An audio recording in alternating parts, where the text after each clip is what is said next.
My name is Kathy.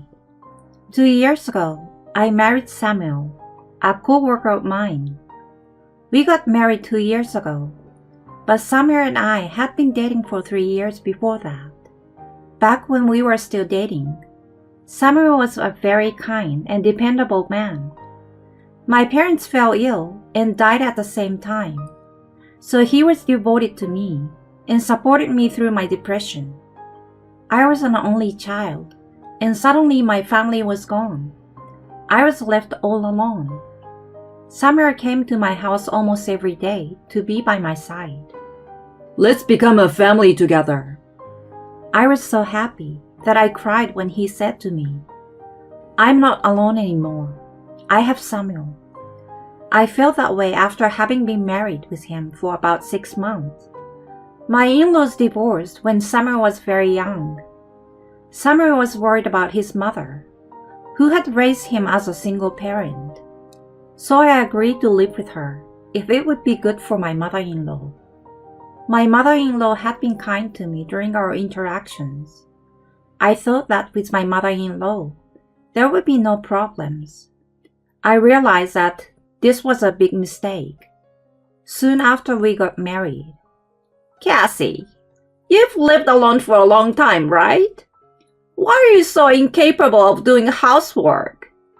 Soon after I got married, I quit my job and became a housewife.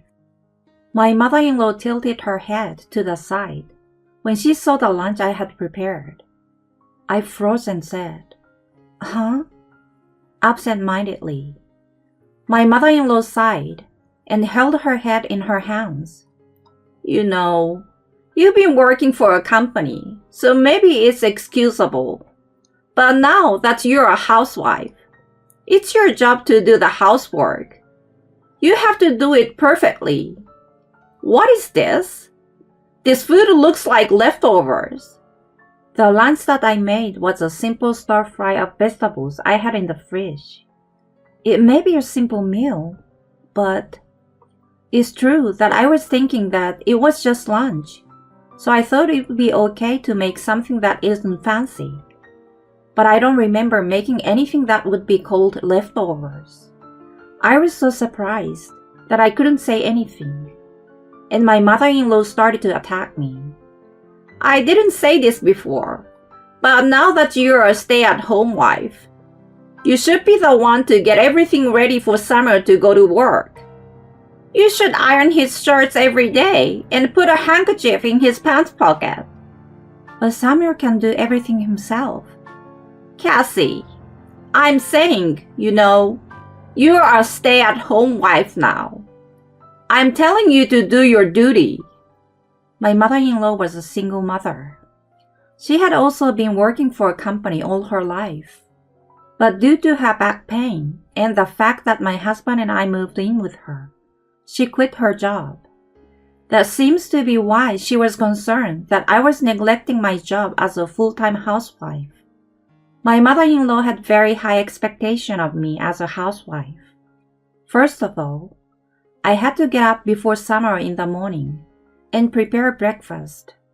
Of course, she would not allow me to cut corners in the kitchen. After that, I had to ventilate the house so that Samuel and my mother-in-law could wake up comfortably. I would then help Samuel to get dressed in a shirt that had been properly ironed. I'd also check if he had forgotten anything. I'd put his bag at the front door so that it's ready for Samuel to pick up when he goes out. After watching Samuel from the front door, I'd clean up and prepare lunch. My mother-in-law totally makes sure that I don't cut any corners. She strictly tells me not to waste money when shopping. If I'm out shopping longer than expected, she'd ask me, "Where did you go playing around?" I have to hurry back home because my mother-in-law keeps saying that. I make sure Samuel has something nutritious for dinner so that he will be energized for tomorrow. I also have to clean the bathroom every day, and I am the last one to take a bath. If Samuel gets absorbed in watching TV and take a bath too late, then it's troublesome for me. When I go to bed at night, I was not allowed to sleep until Samuel and my mother-in-law were asleep first. I'd make the bed for Samuel and my mother-in-law, and they would sleep there. After that, I'd make my own bed. This was the kind of work my mother-in-law wanted me to do as a housewife. Samuel was at my mother-in-law's beck and call. You're a housewife, so you have to do this. It didn't take him long to start taking me for granted. If he found even the smallest bit of trash in our room, Samuel would get angry and ask me if I had skipped cleaning. And if I didn't rub his shoulders when he was tired from work, he would get angry and say, You don't look after me at all, do you? He would glare at me sarcastically. I'd start feeling anxious seeing Samuel's face every day when he came home. I tried my best to do my job as a housewife, but my mother-in-law and Samuel were never satisfied with my level of housework. Every day, the bar was raised, and if there was even the slightest bit of mold in the bathtub, Samuel would yell at me for not doing my job. If I was even a little late for preparing meals, my mother-in-law sighs at me and says things like, You didn't do your work. You really are a useless wife. The most painful time for me was when Samuel played games and went to bed late. He would get angry if I went to bed before him, so I tried my best to stay awake. My body, tired from working from morning till night, was in desperate need of sleep. I once fell asleep and got a smack on the cheek. You're a housewife. Don't go to bed before me. It wasn't a hard slap, but it hurt my heart more than my cheek. But I remember that I almost cried. But crying would have made the sermon longer, so I said I'm sorry. I apologized right away, chugged some coffee, and somehow managed to stay awake. That was my daily routine for 2 years. More than once I thought it would be better to get a divorce. But when I thought that I didn't even have my parents anymore, I was afraid of what would happen if I divorced without anyone to rely on. I couldn't take that step. On the other hand, Samuel had gone to the trouble of getting a divorce decree for me. He showed me the divorce papers that he had already filled in and told me this. If you don't do your work, you are out of here. My mother-in-law boasted to me every day that she always did a perfect job of housework when she still worked. I can get divorced anytime I want to, so get working. I was obeying him with a hazy feeling in my head every day. Then one day, I received a call from my friends. It was a group of 4 people that I used to hang out with when I was in high school. They were inviting me to go out for dinner sometime. I immediately thought, I want to go. But Samuel and my mother-in-law are extremely opposed to letting me go out alone. I had to declare by what time I would be back home, even when shopping. If I didn't make it back by that time, he would say, Where have you been skipping around? Who do you think pays for your food? I couldn't even go out casually because I would be blamed. I was so afraid to even suggest that I wanted to go out with my friends. I was torn between wanting to go and not wanting to get yelled at. I typed, I'm going, into my phone, but erased it. I remember the days of being yelled at for not doing my chores and being locked in the basement for hours. I couldn't choose to go out with my friends because I was too afraid of being yelled at for not being able to do my chores. I'm sorry. They will get angry if I go out with my friends. I replied, then sobbed quietly to myself. I was so afraid that my whole life would be in total darkness. I was so afraid of this that I could not stop crying. A few days later, Samuel, who was going on a business trip, ordered me to buy a gift for his friend. I was allowed to go out for a longer shopping trip than usual. I said to my mother-in-law, I'm off, and told her when I would be back. This was to be the beginning of a change in my destiny. Samuel had told me which store to go to, which was a bus ride away. I arrived at the store, feeling deeply moved by the bus ride I had not taken for a long time. I was about to leave when I heard a voice call out my name.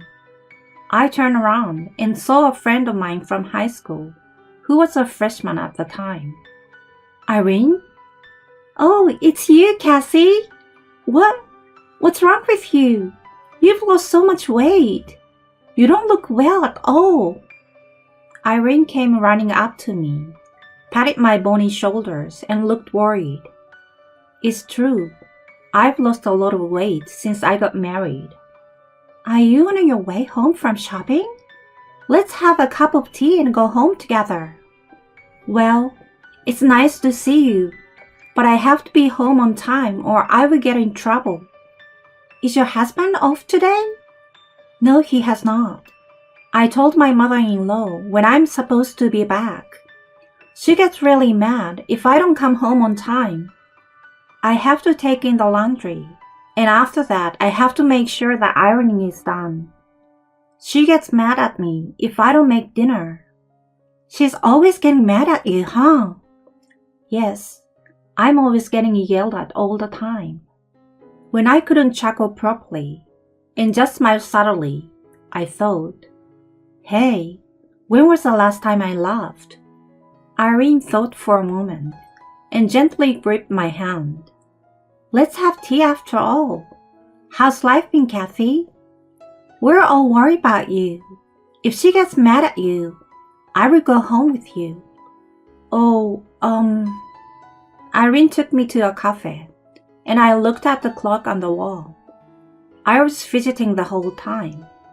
Irene must have thought I was in an unnatural situation. She asked me in detail about it. As a housewife, it's only natural for you to do this kind of work. You're an incompetent wife. I had always been told that I was a useless wife. I told Irene how useless a wife I was. Irene listened to me without saying a word, and before I knew it, her voice was choked with tears. Cassie, you should leave. You should get a divorce. But my parents are dead, and I don't have anyone I can depend on anymore. That's rude. You are saying I can't be depended on? What? I said in a stupid voice. Irene, smiling at me, looked like an angel at that moment.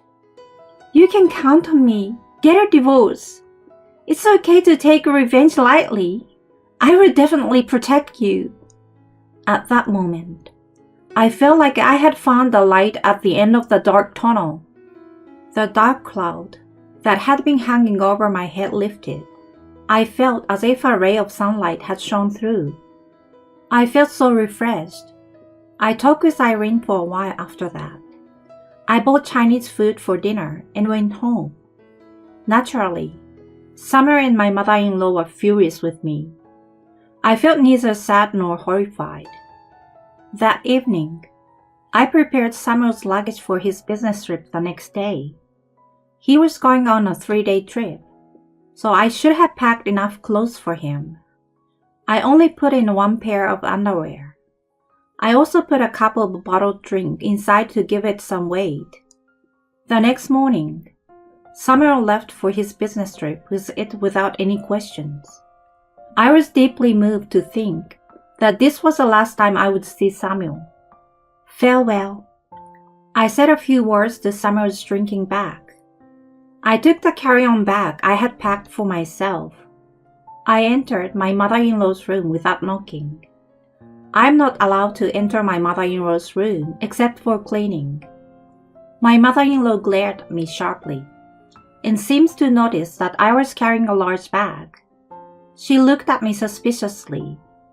Gina, I have tried very hard to be a housewife, as I believe it was my duty. But I'm not a slave to you and Samuel. 2 years in this house has driven me insane. I'm awake now, and I'm going away. It sounds like you are telling the truth about being lazy. What are you talking about? Get on with your day's work. I won't listen to you anymore. I'm divorcing Samuel, so from now on, we'll be strangers. Then I showed her the divorce decree. I think she finally realized the gravity of the situation. Samuel's been talking a lot about this. I can divorce you anytime. Samuel's signature was the only thing on it, but now it is signed by me. Kathy, did you talk to Samuel? I can't believe you're suddenly divorcing him. My mother-in-law was more confused than angry. I suppose it must have been a terrible blow to her to lose me, her slave. I found it strangely exasperating, and I was all smiles. Well then, I said cheerfully, and left my mother-in-law's room. Wait a minute. I won't allow you to divorce without my permission. There's no rule that says I need your permission. I'm an adult and a human being. Who's going to do the housework from now on? As I put on my shoes at the door, my mother-in-law stood in front of me with a desperate look on her face, which made me laugh. I don't know anything about that. I'm already a stranger to you and your son. Goodbye. I pushed my mother-in-law out of my way and go out the front door. Irene was waiting for me in her car. My mother-in-law is looking at me like she's in a daze. Oh, you must be the mother-in-law who has been bullying Kathy, the one we've heard so much about. Who are you? I'm a friend of Kathy. I'm a lawyer. Kathy has decided to get a divorce. She's going to file for alimony, etc. So please be prepared. Yes, actually, Irene is a very accomplished lawyer. She's going to mediate between me and Samuel, and she's working to make sure that I get paid for everything that I've been through. I went inside Irene's car, lowered the window, and gave a big wave to my mother-in-law. Goodbye. Please tell Samuel to get a wife he can use this time. Irene started driving, just as I cheerfully said my parting words. My mother-in-law stood in front of the house with her jaw open. I was enjoying watching her getting smaller and smaller. Once we arrived, I filed the divorce papers. I was invited to stay at Irene's house that night. Samuel's luggage was mostly bottled drinks. It was only at night that he noticed that there was only one pair of underwear in his luggage. He bombarded me with messages and phone calls. I answered the phone as Irene listened. Hey, there's only one pair of underwear in there. And what the hell? You put all those plastic bottles in there. I just wanted some final revenge. What? We are divorced, so we are strangers now. Today, I signed and filed the divorce papers that you've been showing me over and over again. What are you talking about? Samuel's voice sounded so confused. Irene is giggling. I also felt very refreshed with this sense of freedom. So I said my goodbyes to Samuel.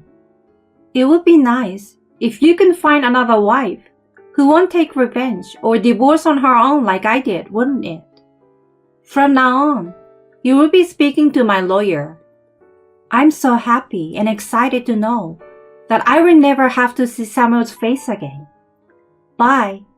It was fun when we were still dating. Samuel was still fussing on the other end of the phone. I hung up and blocked his number. Later, I received a large sum of money and half of his property thanks to my lawyer Irene. I wanted to rent a house with the money I received. It's better to get a job first, you know. Irene advised me to find a job first, so I started my job search.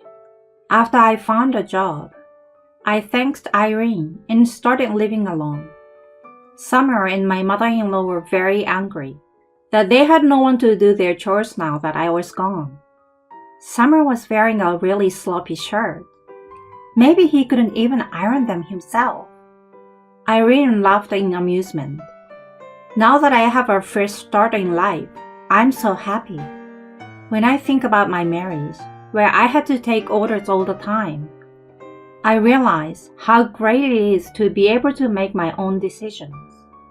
I am so glad that I was able to meet Irene again at that time. We still go out to eat together frequently, and I'm very grateful to Irene for that.